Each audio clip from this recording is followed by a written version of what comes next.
కాబట్టి మాక్సిమం ముగ్గురు, కొండా సురేఖ, పొన్నం ప్రభాకర్, జూపల్లి, ఈ ముగ్గురిని మంత్రివర్గం నుండి తొలగించేటటువంటి ఆలోచనలో ప్రభుత్వం ఉన్నట్టుగా వినబడుతున్నటువంటి వ్యవహారం. మరి ఈ ముగ్గురు ప్లేస్లో ఎవరిని తీసుకుంటారు?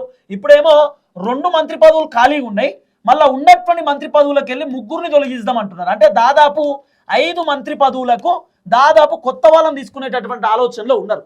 మరి కొత్త వాళ్ళు ఎవరు ఫిట్టు, ఎవరు అన్ఫిట్టు, ఈ వీడియోలో మొత్తం డిస్కస్ చేద్దాం.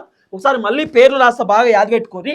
ఫస్ట్ కొండా సురేఖ, తర్వాత పొన్నం ప్రభాకర్ అన్న, తర్వాత జూపల్లి, వీళ్ళకి సంబంధించినటువంటి మంత్రి పదవులు తీసేసేటటువంటి ఆలోచనలో ఉన్నారట. వీళ్ళని మంత్రివర్గం నుండి తొలగిస్తారనేది వినబడుతున్న చర్చ. ఇప్పుడు కొండా సురేఖ ప్లేస్లో మ్యాక్సిమం విజయశాంతి లేదా మహేష్ కుమార్ గౌడ్ లేదా మధు యాస్కి గౌడ్ వీళ్ళని తీసుకుందాం అనేటటువంటి ఆలోచనలో ఉన్నారట. అంటే దాదాపు ఇంకా 2 ఖాళీగా ఉన్నాయి కదా, అంటే దగ్గర 5 మంత్రి పదవులు ఖాళీగా ఉంటాయి. ఈ ముగ్గురిని కనుక తొలగిస్తే, పాత వాళ్ళని ముగ్గురిని తీసేస్తే 5 మంత్రి పదవులు ఇవ్వాలి. ఈ 5 మంత్రి పదవులలో ఎవరెవరి పేర్లు వినబడతా ఉన్నాయంటే, ఫస్ట్ విజయశాంతికి సంబంధించినటువంటి పేర్లు వినబడతా ఉంది. విజయశాంతికి మంత్రివర్గంలోకి చోటు దక్కొచ్చు అనేది వినబడుతున్నటువంటి చర్చ. తర్వాత మహేష్ కుమార్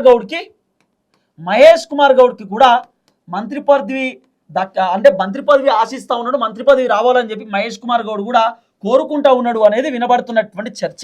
తర్వాత మధు యాస్కి గౌడ్ ఆల్రెడీ ఈయన లాబింగ్ చేస్తూ ఉన్నాడు.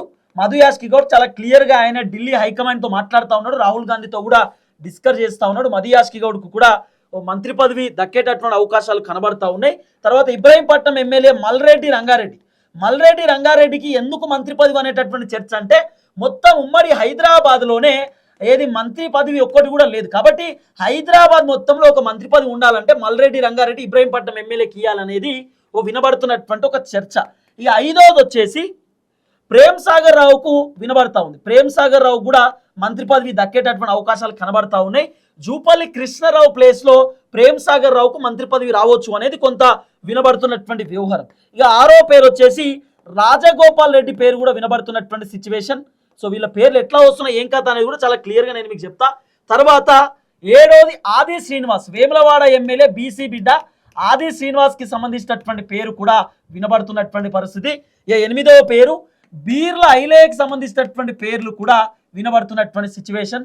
ఇక 9వది ఎస్టీ సామాజిక వర్గం నుండి, అంటే గిరిజన సామాజిక వర్గం నుండి ఒక్కళ్ళకు కూడా పదవులు లేవు కాబట్టి మంత్రి పదవులు. సో గిరిజన సామాజిక వర్గం నుండి బాలు నాయక్కి అవకాశం ఇచ్చేటటువంటి ఆలోచనలో ఉన్నారట, దేవరకొండ ఎమ్మెల్యే. తర్వాత 10వ పేరు వచ్చేసి దోర్నాకల్ ఎమ్మెల్యే రామచందర్ నాయక్ కూడా అవకాశం దక్కేటటువంటి ఆలోచనలో ఉన్నారు.